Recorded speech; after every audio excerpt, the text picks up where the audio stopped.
옳은 행실이로다 하더라. 아멘. 그래서 우리가 거룩한 신부의 삶이란 것이 무엇이냐, 이제 두 번째 시간이죠. 두 번째 시간에 우리가 하나님께 사랑받고 복을 받으려면 제일 먼저 우리에게 필요한 것이 뭐냐면 거룩함이에요. 여러분, 사람과 사람의 관계성에서도 깨끗함과 거룩함. 그래서 직장 생활하고 집에 들어오면 제일 먼저 집사람이 하는 말이 바닥 씻고 오세요. 그런데 직장 갔다 온 사람은 얼마나 피곤해요. 조금만 쉬었다가 그러면서 TV 보고 손을 씻지 않냐고 밥을 먹으려고 그러잖아. 그렇죠? 그래서 말을 잘 듣는 이는 바로 행복하게 밥을 먹는데, 그것 때문에 싸움이 막 분란이 일어나서 어려울 때가 얼마나 많아요. 그렇죠? 아이들이 학교 갔다 오면은 야자 빨리 씻고 와라, 양치질하고 와라 그러는데 아이들이 씻지 아니하려고 그래요. 다 누굴 위해서요? 상대방을 위해서는데 우리는 그것 때문에 짜증을 내요. 봐요. 축복도 마찬가지. 축복도 우리 믿음의 사람들에게 하나님 다 복을 주기를 원하는데, 그 중에서도 어떤 사람에게? 거룩한 신부에게, 지저분한 신부에게 축복을 주는 것이 아니라 거룩한 신부에게 복을 주기를 원하신다는 것이죠. 오늘 두 번째, 오늘 거룩한 신부는 어떤 사람들인가? 나시린. 우리의 신약시대의 사람들은 이 나시린에 대해서 그다지 그 비중을 두지 않아요. 그렇죠? 근데 구약에서는 이 나신에 대해서 여러 가지 각도로서 이야기를 하고 있어요. 여러분, 오늘 거룩한 신부라는 것은 두 번째 어떤 사람을 요구한다? 나시린을 요구한다. 그래서 우리는 모두가 나시린의 믿음의 삶을 사시기를 주님의 이름으로 간절히 축복합니다. 할렐루야. 그래서 거룩한 신부는 과연 어떤 사람인가? 그렇죠? 거룩한 신부는 나는 과연 거룩한 신부로 살아가고 있는가? 항상 우리에게 뒤에 질문을 할 수밖에 없어요. 주님께서 원하시는 거룩한 신부란, 그렇죠? 바로 나시린의 서약은 무엇인가? 오늘 이와 같은 말씀을 가지고 우리는 함께 은혜를 나누고자 하겠습니다. 거룩한 신부로서 살아가기 위해서 우리에게 꼭 필요한 것은요, 나시린으로서 살아가는 것이에요. 나시린은 어떤 것입니까? 구약의 용어로서 거룩한 신부와 같은 단어입니다. 그래서 거룩하게 살아라, 구별되게 살아라는 의미를 갖고 있어요. 지금 그러니까 신약에 와서도 우리는 예수를 나의 구세주로 영접하는 그 순간에 우리는 구별된 삶을 살아야 되는데, 구별된 삶이라는 것이 무엇이냐? 우리 예수님께서 나에게 요구하는 삶을 사는 거죠. 우리가 혼자 살 때는 편한대로 내 마음대로 막 씻지도 않고 잠을 자고 막 아침 그렇고 하지만, 가정을 가지면 규칙이란 것이 있어요. 그래서 그 규칙을 지키라고 서로 간에 계속 말을 하잖아요. 그렇죠? 다 그것이 뭐예요? 거룩함, 구별된 서로 간의 약속의 관계입니다. 그래서 나시린에 대해서 자세히 우리가 알아갈 때 비로소 거룩한 신부의 삶이 무엇인가를 우리는 알 수가 있다. 따라서 합니다. 거룩한 신부가 되자. 그래서 나시린의 의미란 말이 무슨 말이냐? 나시린은 자기의 몸을 구별하여 하나님께 드리는 사람들을 가리켜요. 그러니까 구별하는 삶을 사는 거예요. 구약시는 먹는 것도 모든 걸 구별하고 사는데, 신약에는 십자가의 은혜를 통해서 자유의 은혜를 줬지만 그래도 구별해야 될 것들이 많이 있어요. 세상의 것과 구별을 해야 되고, 시간도 구별을 해야 되고, 물질도 구별해야 되고, 이 모든 것들은 구약적인 것들이거든요. 그러나 우리는 이와 같은 신앙생활을 우리는 폐지시키고 신앙생활 한다는 것은 신앙생활 한다고 말할 수가 없어요. 그건 신앙생활이 아니지. 그래서 나시는 히브리 말로 바로 뭐냐, 나지르라는 뜻을 갖고 있는데 분리됨, 성별됨이라는 것. 그래서 민수기서 한번 볼까요? 우리 민수기 말씀, 민수기 2장 9절의 말씀. 그래서 바로 분리됨, 성별됨. 민수기 6장 9절.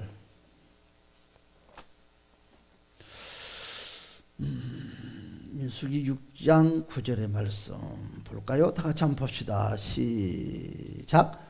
누가 자기를 그 곁에서 죽이고 스스로 구별한 자의 머리를 더럽히며 그의 몸을 정결하게 하는 날에 머리를 밀 것이니 곧 일곱째 날에 밀 것이며 그랬어요. 그렇죠? 분리되는 거예요. 이스라엘 자손들에게 전하여 그들에게 이르라. 남자나 여자가. 그렇죠? 그래서 우리 민수기 6장 2절로 한번 가볼까요? 6장 2절. 6장 2절 봅시다. 자, 6장 시작. 이스라엘 자손에게 전하여 그들에게 이르라. 남자나 여자나 특별한 서원 곧 나시린의 서원을 하고 자기 몸을 고별하여 여호와께 드리려고 하면 그렇죠. 그리하면 그렇죠. 그리하면 내가 이제 봐요. 오늘 2절에 뭐라 했냐면 내가 나시는으로서 내가 하나님을 믿는 사람으로서 내가 내 몸을 구별해서 살겠습니다. 그러고 고백을 하는 거예요. 근데 구약 시대에는 항상 그 고백을 누구한테 해요? 천주교식으로 제사장에게 고백을 하는 거죠. 제사장에. 그러니까 3절은 나는 포도주와 독주를 멀리 하겠습니다. 그런 거예요. 포도주로 된 바로 독주로 된 초를 어떻게 마시지 않겠다. 이와 같이 건포도도 먹지 않겠나이다. 이 구별된 사람들이 먹는 것들에 대해서 말씀을 하고 있어요. 그와 같이. 그래서 실질적으로 이스라엘 백성들은요, 나시린의 제도를 지속적으로 이어오는데요. 봐요. 이스라엘 사람들은 유태인들은 신앙이 우리하고 달라요. 바로 구약의 말씀만 믿고 살아요. 그렇죠. 완전 우리하고 달라요. 그런데도 그들은 어떤 삶을 사느냐면 나시린의 삶을 살아요. 지금도 조금 많이 변형됐지만 그래도 가정에서 엄숙하게 살아요. 엄숙하게. 그러니까는 하나님의 복을 주는데 그들이 이제 예수 그리스도를 구세주로 영접까지 해야 되겠죠. 그래서 실제적으로 이스라엘 백성들은 어떻게 한다고요? 나신의 제도를 계속 지속해 오며 누구에게? 자기의 자손들에게 자녀들에게 계속 바로 승계하고 내려간다는 거죠. 그래서 아모스 2장 11절에도 이와 같이 말씀을 하고 있어요. 볼까요? 아모스 2장 11절 2장 11절 우리 스크린도 있어요. 볼까요? 자, 시작. 또 너희 아들 중에서 선지자를 너희 청년 중에서 나신을 일으켰나니 이스라엘 자손들아 과연 그렇지 아니하냐 그랬어요. 그렇지? 자, 이는 여호와의 말씀이니라 그랬어요. 하나님은 바로 이스라엘 백성들을 바로 선민으로 삼으시고 다른 백성과 구별시키기 위해서 항상 나신의 훈련을 시킨다는 거죠. 봐요. 내가 예수를 믿는데 주일날 예배당에 가지 않고 다른 사람들과 세상 사람과 똑같이 다른 일을 한다고 하면 그 사람이 예수를 믿는 사람과 예수를 믿지 아니하는 것을 구별할 수가 없잖아요. 그렇죠? 그래서 내가 예수를 믿는다는 것을 구별을 시켜줘야 된다는 거예요. 그래서 하나님은 이스라엘 백성들을 선민으로 삼으시고 다른 백성과 구별시키셨다는 거예요. 그래서 선민은 뭐예요? 하나님으로 택함 받는 백성을 말하는 거예요. 그래서 따라서 나는 하나님의 택함 받은 백성이다. 할렐루야. 나는 하나님 택함 받은 백성이라는 거예요. 하지만 하나님은 이스라엘 백성들을 바로 백성을 선민으로 택하셨기 때문에 바로 선민 거룩한 나라로 삼으셨어요. 이것이 바로 신명기 14장 2절의 말씀이에요. 여러분 볼까요? 신명기 14장 2절의 말씀에 이와 같이 말씀을 하고 있어요. 다 같이 한번 읽어볼까요? 시작. 너는 내 하나님 여호와의 선민이라. 그렇죠. 너는 내 하나님 여호와의 백성이라는 거죠. 여호와께서 지상 만민 중에서 너를 택하여 자기 기업의 백성으로 삼으셨느니라. 할렐루야. 이와 같이. 그렇죠. 그러면서 여러분 어떻게 말했어요? 바로 출애굽기 14장 2절에서 신명기 14장 2절에서 말씀하면서 출애굽기 19장 6절에서도 그와 같이 말씀을 하고 있어요. 출애굽기 몇 장이에요? 19장. 출애굽기 19장 6절에서도 이와 같이 말씀을 하고 있어요. 시작.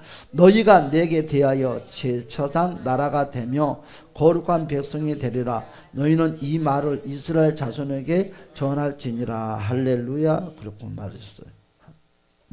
그래서 하나님은 이스라엘 백성들을 다른 백성들과 구별시켰다. 왜? 복 주기 위해서. 하나님은 선민으로 삼는 바로 이스라엘 백성들을 위해서 가난한 바로 족속들을 멸하셨어요. 그러면서 하나님이 축복을 해주죠. 할렐루야. 그래서 창세기 15장 16절의 말씀에 보니까 이와 같이 말씀을 하고 있어요. 창세기 15장 16절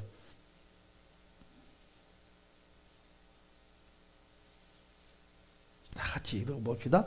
내 자손은 4대 만에 이 땅으로 돌아오려니 이는 아모리 족속의 제약이 아직 가득 차지 아니함이니라 하시니. 그렇죠. 이와 같이 신명기 7장 1절에서도 그와 같이 말씀을 하고 있어요. 내 하나님 여호와께서 너를 인도하사 내가 가서 얻을 땅으로 들어오지. 앞에서 여러 민족 해족속과 바로 기르가스 족속과 아모리 족속과 가나안 족속과 브리스 족속과 히위 족속과 여부스 족속과 곧 나보다 많은 힘이 있는 7 족속을 쫓아내시고 그랬어요. 쫓아내시고 하나님은 이스라엘 백성들로 바로 하여금 가나안 족속들의 섬긴 우상을 섬기지 못하게 했어요. 그러니까 뭐예요? 세상 사람들이 섬기는 우상을 섬기지 말래요. 세상 사람들이 하는 것들을 하지 말래요. 만일 이스라엘 백성이 가나안 족속의 우상을 섬길 경우에는 바로 멸망할 것이라고 경고를 했는데 그 말씀이 바로 신명기 4장 25절에서 26절의 말씀을 하고 있어요. 신명기 4장 26절에서 25절에서 26절의 말씀 다 읽어봅시다. 시작. 너가 그 땅에서 아들을 낳고 손자를 얻으며 오래 살 때 만일 스스로 부패하여 무슨 형상의 우상이든지 조각하여 내 하나님 여호와 앞에 악을 행함으로 그의 노를 일으키며. 여러분 그 시골 같은 데 가면 뭐냐 그 형태를 만들어 가지고 하는 거 있잖아요. 그래서 그 나무로 가지고 조각해 가지고 그 뭐라고 그러죠? 그 뭐라고 그러죠? 나무를 얼굴 파 가지고 딱 예? 그 뭐라고 하잖아요. 그거 딱 세워 놓잖아요. 그런 걸 세우면 안 돼. 그래서 이 옷도 마찬가지. 옷도 형상 있는 옷을 입으면 안 돼요. 뭐 동물이 새겨진 옷을 입는다든지 사람들이 새겨져 있는 옷을 입는데 형상에 새겨져 있는 옷을 입으면 안 돼. 조심해야 돼. 그렇죠? 왜? 그것이 아무것도 아닌데 우상이라고 그랬어요.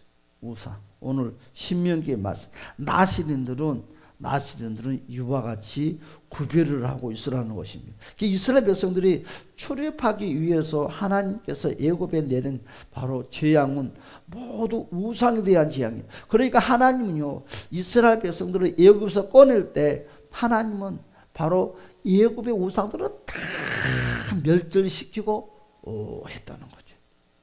참 신기하죠. 그냥 데리고 나가지 않고. 왜냐하면 내가 하나님이라는 것을 믿음의 백성들에게 보여주는 거죠. 여러분. 그래서 그 말씀이 어디에 있어요? 출애굽기 있잖아요. 출애굽기 볼까요? 출애굽기. 쭉 너무 길어서 찾지는 마시고 출애굽기 7장부터 11장까지 계속 있어요. 하나님 우상을 숭배하는 모든 사람과 민족을 멸하시는 거예요. 그래서 여러분 우상을 내 안에서 우상 아무도 모르게 내 안에 우상을 섬기고 있는 사람들이 있고 또 인생을 살아가면서 우상을 만들어서 생기는 사람도 있고 예를 들어서 봐요. 내가 요만한 돌멩이 하나 주웠어요. 그래가지고 방에 놔두면서 늘 이거 쓰다듬으면서 아주 이쁘다. 그걸 한다고 하면 이거 뭐이 돼요? 우상이 되는 거예요. 그렇죠? 여러분 수석을 잘못 예쁜 돌을 잘못 우리가 사용을 하면 우상이 되는 거예요. 그렇죠? 나무도 마찬가지겠죠. 그렇죠? 그러니까 가지고 와서 수석을 놔두자도 그냥 하나의 예쁜 돌이라고 놔둬야지 이걸 막 애지중지하고 어떻게 하면 나도 모르고 우상을 섬기는 것이 되고 말아요. 그래서 우리는 참 지혜롭게 해야 될 필요성들이 참 있습니다. 그렇지? 저도 옛날에 전라도 고흥에 붕이를 갔는데 청개구리가 그리 이쁘더라고요. 청개구리 잡아가지고 왔어요. 그래가지고 요만한 안에다가 집어넣어 놓고 파리도 모기도 잡아서 먹이고 키웠어요. 한 달 키웠나요? 근데 그것이 그리 이쁜 거예요. 그래서 하루 종일 성경 보고 설교 좀 하면 그것만 쳐다보고 있는 거예요. 기도도 안 하고. 그것이 걸어 다니고 그러면 그것이 막 이쁜데 시간이 지나니까 이제 밖에서 일 보면 그게 보고 싶은 거 있죠. 개구리가, 청개구리가. 그것이 보고 싶고, 오면은 집에만 오면 하는 건 파리 잡으러 자는 거예요. 파기 먹이 잡으러 자는 거예요. 왜? 먹이 주려고. 그래서 내가 곰곰이 생각하면서 뭔가 잘못되지 않았는가. 그래서 곤충 채집 그 뚜껑 열어서 청개구를 밖에다가 내보내. 가끔 저도 이렇게 가면 그런 것이 막 좋아서 가지고서 할 때가 있거든요. 그런데 그것이 참 신기한 거냐. 마음을 빼앗긴다. 정이 들어요. 아무 정이 들어서 밖에서 막 뭘 하면서도 보고 싶고 막 그립고 뭐 어떻게 뭐하고 있을까, 밥은 잘 먹고 있는가, 다른 사람의 걱정을 안 해도 그 청개구리 밥은 먹고 있는가, 그런 걱정을 하는 사람이 되는 거예요. 참 그렇지 않을 것 같은데 그와 같은 환경에 빠꾸 말더라고. 그런데 그것이요 뭐예요? 우상이 되어버린다는 거예요. 나도 모르게 우상을 섬기는 사람이 되고 마는 거예요. 그래서 안 되겠다. 그래서 빨리 정리를 했어요. 그래서 만일 우리가 우상을 숭배하면 하나님은 우리를 멸하실 뿐만 아니라 자식들도 꼬이게 만들어요. 여러분, 부모가 우상을 많이 섬기면 꼭 자녀가 장애가 나와요. 무조건 나오게 돼 있어요. 여러분, 절간에 가서 많이 빈다든지 뭐 우상을 섬긴다든지 뭐 절을 지킨다든지 하여튼 그런 일을 하면 무조건 자녀들이 장애가 나와요. 3대 안에 꼭 나옵니다. 참 신기해요. 그래서 장애가, 예수를 믿어도 장애가 나오는 가정들을 보면 어떻게 해요? 그 사람은 열심히 예수를 믿지만 그 위에가 뭔가 좀 안 좋은 것들이 있어요. 그러니까 우리는 예수를 믿으면 항상 우리는 회개해야 될 게 뭐냐 하면 내 자신의 제약된 것도 회개하지만 바로 우리 조상들의 잘못된 행위들도 회개를 해야 돼요. 왜냐하면 그와 같은 건 나에게 영향을 받지 않게끔. 여러분, 영향을 받는다는 것은 뭐예요? 내가 예수를 믿으면서도 여러분 내가 그 과거의 행실을 하고 있다는 거거든요. 그러니까 밀려온다는 거죠. 여러분, 예수를 믿으면서 여러분 조상은 내려온 영향을 안 받는 것은 딱 하나밖에 없어요. 어떤 거냐면 그와 같은 습성 습관을 완전히 끊어버리면 영향을 안 받아요. 그런데 그것이 항상 뚝을 딱 막아놨죠. 믿음의 뚝으로 딱 막아놨는데 조상은 내려온 것이 계속 철푸덕 늘 유혹해요. 나는 이것을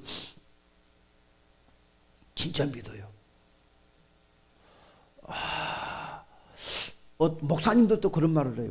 이 생명이 단명하는 가정들은 목사님들도 막 불안해요. 기도를 해요. 그런데 나도 무엇이냐, 내가 올해 5월부터 오른쪽 어깨 팔이 아파요. 통증이 와요. 기도를 하고 계속 사역을 해도. 그런데 어느 날에 가끔 우리 아버지님이 생각이 나는 거예요. 우리 아버지가 왼쪽이겠죠. 팔을 못 쓰잖아요. 근데 몇 살 때부터 팔을 못 쓰냐면 50 중반부터 팔을 못 쓴 것 같아요. 내가 보니까 다리도. 그런데요, 갑자기 내 마음속에 그런 두려움이 밀려오는 거예요. 어떤 두려움이? 혹시 그 아버지가 내려오는 그와 같은 병들이 안 좋은 것들이 혹시 나에게 내려오지 않나? 그 두려움이 덜컥 나는 거예요. 그래서 늘 예수 이름을 기도하고 막 그래요. 모르잖아요. 시간의 차이가 있어서 딱 그 나이가 돼서 나와 그와 같은 영향은 안 받지만 내가 이제 내일 모레 60대지만 지금 60대쯤 돼서 내가 이 팔을 사용을 못하고 그러면 어떻게 되냐?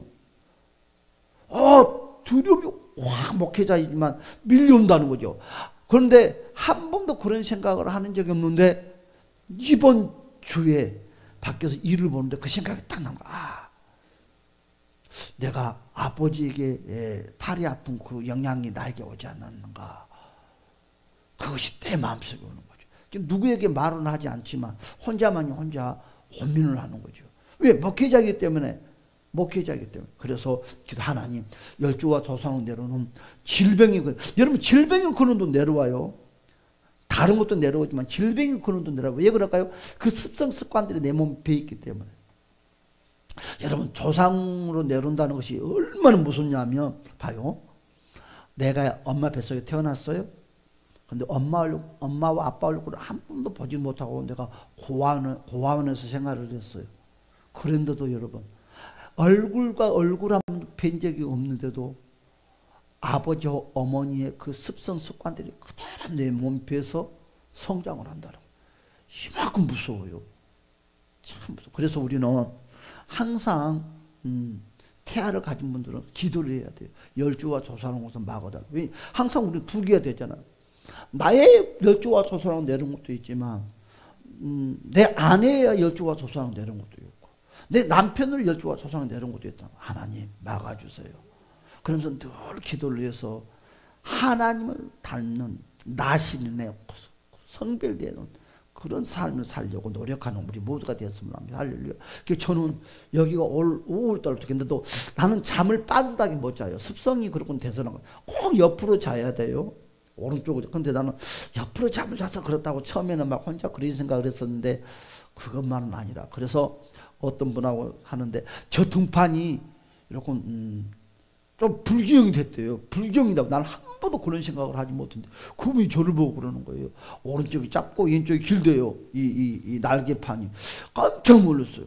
그럴 일이 없는데 내가 나를 볼 수가 없으니까는 어떻게 말은 못하는데 그러는 거예요. 말은 못하는데 불균형적인 것. 그래서 어떤 분이 저 병원에 가시라고 했는데 병원에는 안 간다고 그랬어. 병원에 가서 이거 해결 못하거든요. 해결할 부분이 아니거든. 야, 참 그렇다. 그래서 우리는 예수를 믿기 때문에 무슨 일이 생기면 왜 이러지? 아니라 우리는 예수를 한 번쯤은 고민하는 그런 저와 여러분들이 꼭 필요합니다. 그래서 오늘날 하나님은 하나님의 자녀들을 바로 세상 자녀들과 뭐하기로는 구별시키기를 원하고 구별되게 살아주기를 원해요.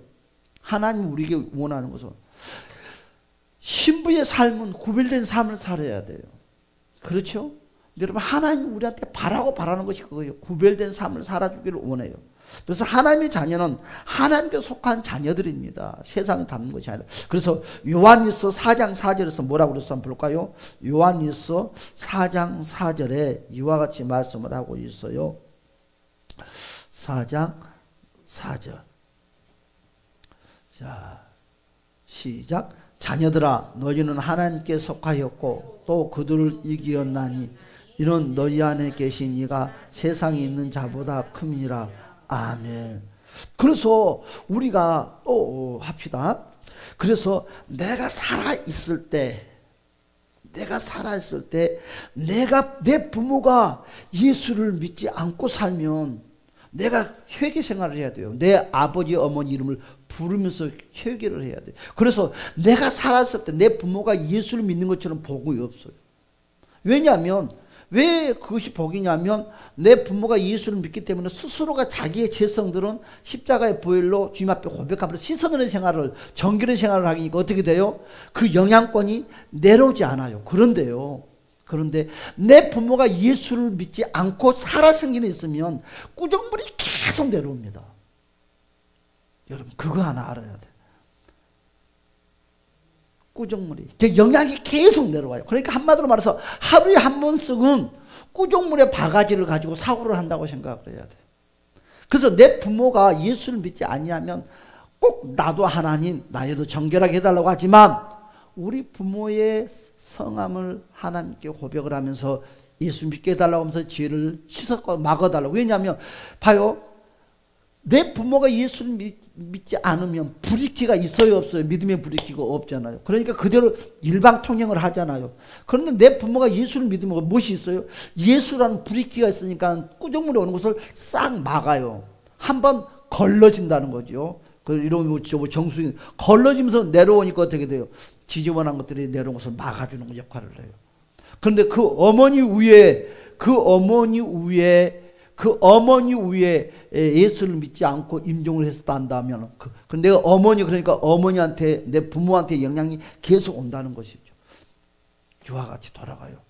우리는 이런 하나님의 말씀들을 안 듣고 신앙생활 하니까 그냥 우리는 막연해. 그러면 여러분들이 그래요. 목사님 그랬습니까? 우리 부모님이 예수 믿는 데가 5년도 안 됐죠. 그렇죠? 5년도 안 됐는데 했습니까? 저는 예수를 믿는 날부터 기도를 했어요. 우리 어머니 아버지의 습성 죄악된 것들을 막아달라고 이름을 불러가면서. 그러니까 기도를 하면 회개를 하게 되면 많이 해야 되지만 많이 한다는 것은 좀 버겁잖아요. 그래서 간단하게 꼭 이름을 부르면서 치고 나가는 거죠. 하나님 우리 아버지 심복렬씨, 우리 어머니 박안진씨, 그들이 예수를 믿게 해주시고 그들은 내려온 열조와 조상 죄들을 막아주세요. 하고 내 기도를 들어가요. 항상 하기 전에 그들을 이름을, 그러니까 하나님이 신복렬 방한자 이름을 기억하고 그들을 어떻게든 구원의 길을 열어주잖아요.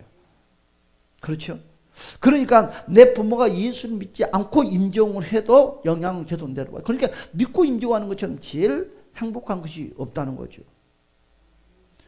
여러분들 내 부모가 예수를 믿지 아니한다면 오늘 이 시간 이후부터는 꼭 이 성함을 대면서 그냥 스쳐가는더라도 다 기도하세요. 그러면요 반응이 나타나요. 반응이 좋은 반응이 나타날 수도 있고 좋지 않는 반응이 나타날 수 있고. 여러분 봐요. 세상에 귀신놈 새끼들이 가만히 있겠어요. 발악을 하죠. 그러니까 그리 부모와 자식의 관계가 좋았던 데는, 그러니까 강하게 역사했던 데는 막 못 오게 한다든지 막 갑자기 막 자식한테 혈기를 부른다든지 막 뭔가 막 이상한 행위들을 딱 느낌이 와요. 밀려오는 것이. 그런데 그런 부분도 있고 또 오찰 때는 확 좋은 모습으로 달라질 수도 있고 여러 가지의 모양, 형태가 되어 있다는 것을 꼭 기억하세요. 그러니까 내가 한 번도 기도를 하지 않았는데 내 아버지 이름 석자를 부르고, 그러니까 며느리도 해야죠. 왜? 내 남편한테 영향이 밀려오니까. 내 새끼한테 영향이 밀려오잖아요. 그러니까 며느리도 해야 할 수밖에 없어요. 그런데 어머니와 아버지 이름을 계속 부르니까 어떻게 돼요? 그리 사랑을 해줬던 부모가 갑자기 미워한다든지 괜히 시기한다든지 그 형제들이 막 하는데 안 좋은 모양으로도 나한테 밀릴 수도 있고 좋은 모양으로도 밀렸어요. 그것은 영적 영향에 따라 다르겠죠. 근데 꼭 있어요. 근데 안 좋은 모양으로 나한테 다가와도 은혜예요. 왜냐하면 내 기도에 영빨이 들어간다는 것을 느끼고 좋은 모양으로 되는 것도 감사죠. 그렇죠? 이왕이면 내 부모가 예수 믿고 손자 손녀들을 만지면 얼마나 좋겠어. 안을 때마다 기도하지 않겠어. 하나님 아버지 이 아이를 축복해달라고 늘 안으면서 기도하죠. 그런데 예수를 믿지 않는 부모들이 안으면 무슨 말을 하겠어. 아무 할 이야기도 없어. 여러분 영의 세계는, 보이지 않는 세계는 말을 하려고 하면 무궁무진해요. 내가 다 이제 절제하다 무궁무진해. 영의 세계는 정말 신기해요. 여러분 어떤 사람들은요 기도를 많이 하는 사람들은 딱 우리가 악수를 하면 악수를 안 해줘요. 믿음의 사람들하고도 내가 모르는 사람하고는 절대로 악수도 안 하고요. 밥도 같이 안 먹습니다. 세상 사람들이 악수를 하게 되면 그냥 인사만 해요. 왜 그럴까요? 스킨십 하면서 두른다고 안 하는 거예요. 자, 이것을 끌고 가볼까요? 내 부모가 예수를 믿지 않는다면 내 아이를 안 한다고 어떻게 돼? 그대로 가는 거예요. 여러분 그러면 못 살아요. 그렇고 한다면 그런 생각 속에 살아가면 우리 살 수 있을 것 같아요? 못 살아. 그렇죠? 이거 따지고 저거 따지고 저거 따지고 따지면 진짜 못 살아. 그렇지만 지식으로는 알고 있으라는 거지. 제가 하고자 하는 말은 지식으로는 여러분들이 알고 있어야 되는 것이죠. 그런데요, 여러분 우리는 이제 다 큰 성인이잖아요. 그런 성인, 나 이야기를 합시다. 나는 목사잖아요. 그런데 밖에서 좀 다른 분들을 만나면 나도 모르게 영향에 쑥 영향 받아요. 목사인 나도 영향을 받아서 그 사람의 모습이 영향을 받고 있어. 참 신기하죠. 봐요. 암만 내가 목사다 한다 할지도 일주일 동안 한 번도 예배당 오지 않고 집에서 놀다가 주일날 보다. 참 영향은 똑같아요. 여러분 지식으로 알고 계시기 바랍니다. 그래서 세상의 자녀들은 마귀에게 속한 자들이라고 말했어. 한번 볼까요? 요한일서 5장 19절. 요한일서 5장 19절. 5장 19절에서 이와 같이 말씀을 하고 있어요. 읽어볼까요? 시작. 또 아는 것은 우리는 하나님께 속하고 온 세상은 악한 자 안에 처한 것이나 악한 자 안에 처한 것이라고 했어요. 요한. 그렇죠? 그래서 하나님의 자녀는 나신의 삶을 통해서 세상의 자녀들과 구별이 되는 거죠. 그러니까 우리가 믿음의 자녀들이 예수를 믿어도 나신의 삶을 살지 아니하면 어떻게 되냐 이거지. 다시 계속 영향을 받는 거예요. 무슨 영향? 이렇게 조상으로 밀려 들어온 좋지 않는 영향들을 다 받는 거예요. 몸이 피곤하고 늘어지고 그러는 거예요. 그와 같이 되는 거죠. 그와 같이. 우리 눈에 보이면 얼마나 좋겠어요. 눈에 안 보인다는 거죠. 안 보이기 때문에 우리가 듣고 지혜를 공급받아서 지혜롭게 이제 나야 뭐 저야도 뭐 이제 내일 모레 60이니까 이제 그렇지만 이제 젊은 분들은 이런 지혜를 공급받아서 늘 배에다 대고 기도를 해줘야 돼. 목회자가 닦아놓고 기도할 수 없잖아, 늘. 그래서 늘 기도를 해야 돼. 주님 축복해달라고 늘 기도해야 돼. 기도해야 돼. 늘 찬양을 들려줘야 돼. 그러면 이 태아 속에 있는 아이가 함께 나오고 하나님께 경배해야 하는 거예요. 같이 찬양하는 거예요. 그만큼 지혜가 지식이 만들어져요. 여러분 제가 아까 이런 말을 했잖아요. 사람들은 태어나서 아이들의 양육, 여러분 그것은 50%밖에 되지 않아요. 어디서부터 지혜와 지식이 다 만들어진다고요? 태아 속에서부터 다 만들어서 나와요. 꼭 기억해야 돼요. 근데 우리들은 안 그래요. 밖에 세상 나오면 양육시킨다고 피아노 가르치고 뭐 하는데 그렇지 않아요. 내 태아 속에, 엄마 앞에서 태아 속에 있을 때 머리 내가 만들어지기 때문에 다 입력이 들어가요. 그래서 좋은 것 합니다. 여러분. 그래서 나시린은 귤은, 나시린 뭐라 했어? 오늘 본문입니다. 포도주를 먹지 말래요. 술을 먹지 말라고 하는 거예요. 포도주와 술을 먹지 않는 것은 육적인 즐거움을 포기하라는 거예요. 따라서 합시다. 육적인 즐거움을 포기하는 것이다. 그렇죠. 육적인 정욕을 포기하는 것이지요. 포도주로 된 독초나 포도즙이나 바로 생포도, 검포도, 심지어 포도나무 소산의 씨는 바로 껍질이라도 먹지 말라고 하는 거죠. 이게 무엇이냐? 민수기에서 그런 말씀 볼까요? 민수기 봅시다. 민수기 6장 3절에서 4절의 말씀. 민수기에서 그렇게 말씀을 하고 있어요. 민수기 6장 3절에서 4절의 말씀. 다 같이 읽어볼까요? 포도주와 독주를 멀리하며 포도주로 된 초나 독주로 된 초를 마시지 말며 포도즙도 마시지 말며 생포도나 검포도도 먹지 말지니 자기 몸을 구별하는 모든 날 동안에는 포도나무 소산을 씨나 껍질이라도 먹지 말지니라. 그렇죠? 이와 같이 말씀을 하는 거죠. 포도주를 먹지 말라는 것은요, 가나안의 족속의 문화와 풍습을 따르지 말라는 거예요. 여러분 포도주를, 독주를 마시면 어떻게 되냐? 세상의 풍습과 문화를 따라가게 된다는 거죠. 그렇죠? 그래서 천주교는 두 가지 종교를 가지고 있어요. 왜요? 그 토속의 신앙을, 토속의 토속의 그 신앙관을 믿게 하는 거예요. 천주교는 하나님도 믿고 당신들이 믿는 토속의 신앙도 믿게 해요. 그 두 가지를 가지고 들어가는 거죠. 그런데 오늘 민수기는 뭐냐? 안 된다는 거죠. 토속의 신앙은 싹 배제하라는 것이죠. 그렇죠? 그래서 우리가 이 시간까지 인생을 살아가면서 문화와 풍습에 있었다면 싹 깨끗하게 정리를 하고 하나님의 하늘나라의 예수 그리스도의 문화, 습성들을 내 안에 싹 받아들여서 이제 닮아가는 것입니다. 그렇죠? 그래서 하나님은 가나안 족속에 여러분 우상이 바알과 아세라, 여러분 우상이면 바알과 아세라가 대표거든요. 농경 사회에 번영과 행복을 추구하는 우상이 있었다. 이런 우상의 축복을 거부하라는 거죠. 그래서 독주를 먹지 말라 그랬어요. 독주. 여러분 인간의 정욕을 말하는 독주는. 포도주는요 뭐라고 써요? 세상의 그 문화의 습성과 문화를 말하는 것이고, 독주는 뭐예요? 정욕을 말하는 거죠. 그 말씀이 어디가 있냐 하면 에베소서 5장 18절에서 말씀을 하고 있어요. 정확하게 에베소서 5장 18절의 말씀.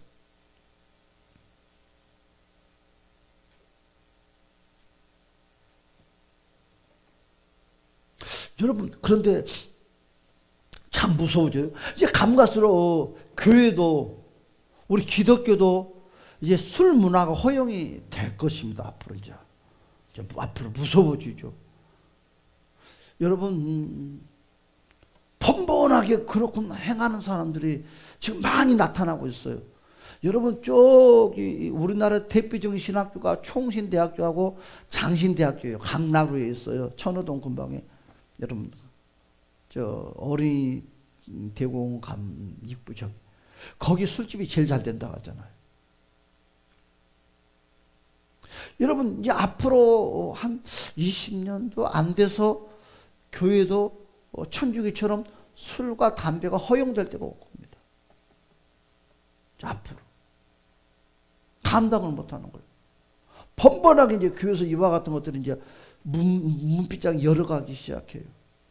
옛날에는 술을 먹고 담배를 피우면 집 40분을 전혀 안 줬어요. 교회들을 아는 이상. 모르고 줬으면 아는 이상. 근데 그리고 옛날에는 총각천이한테는 절대로 목사 직분을 안 줬어요. 목사가 될 수가 없었어. 근데 지금 어떻게 돼요? 총각천이들도 목사가 되신 분들이 있어요. 근데 점점 문화가 달라져 가는 거예요. 그런데 그래서 믿음은 내가 지킬 수밖에 없어. 남의 거 따라간다고 따라가면 같이 죽습니다. 그래서 믿음은 내가 관리해야 돼. 내가. 그렇죠? 내가 자녀를 키운 엄마들은 내가 이 자녀를 어떻게 키울 건가 딱 머릿속에 정립이 돼야지. 남이 키운 대로 여기 학원 보내고 저기 학원 보내고 막 한다 하면은 난리가 나겠죠. 딱 중심이 돼서 내가 어떻게 자녀들을 양육해서 키울 것인가처럼 신앙도 마찬가지예요. 내가 어떻게 예수를 믿고 신앙생활 할 것인가를 딱 틀이 만들어져요. 이것이 바로 나시린의 모습입니다. 그래서 구약만 나시린이 필요한 것이 아니라 신약에서도 하나님의 신부로서의 삶이 어떤 삶이다? 두 번째, 나시린의 삶이 우리에게 꼭 필요하다는 거죠. 한번 볼까요? 에베소서 5장 18절 시작. 술 취하지 말라. 이는 방탕한 것이니 오직 성령으로 충만함을 받으라. 그렇죠? 술은 뭐예요? 사람의 정욕을 끌어당기는 힘이 있습니다. 독주는 마시면 안 돼요. 정욕을 때려는. 인간의 정욕으로 살아갈 때 결코 거룩한 삶을 살아갈 수가 없다. 평생 나시린의 제사장들은요, 바로 회막에 들어갈 때 포도주와 독주를 마시지 아니해야 된다고 그래요. 그런데 그 시대에도 포도주와 독주를 마시고 계속 성소에 들어간 사람이 있을까요? 없을까요? 있다는 거예요. 그러니까 옛날 성막 예배를 들을 때도 이러면 제사장들이 지금 이 시대의 제성을 그대로 행했단 말이에요. 응? 교회 안에서 문란해지고 그 성막 안에 그 안에서 성적인 행위가 진행되고 술도 마시고 독주도 마시고 그지들이 지금이나 옛날이나 똑같다는 거예요. 그래서 하나님이 어떻게 되죠? 그때는 바로 징계로 내려갔어요. 제사장들이 생명이 끊어지고 모든 것이 끊어졌잖아요. 응? 한번 봅시다. 레위기 10장 9절의 말씀입니다. 레위기 10장 9절의 말씀.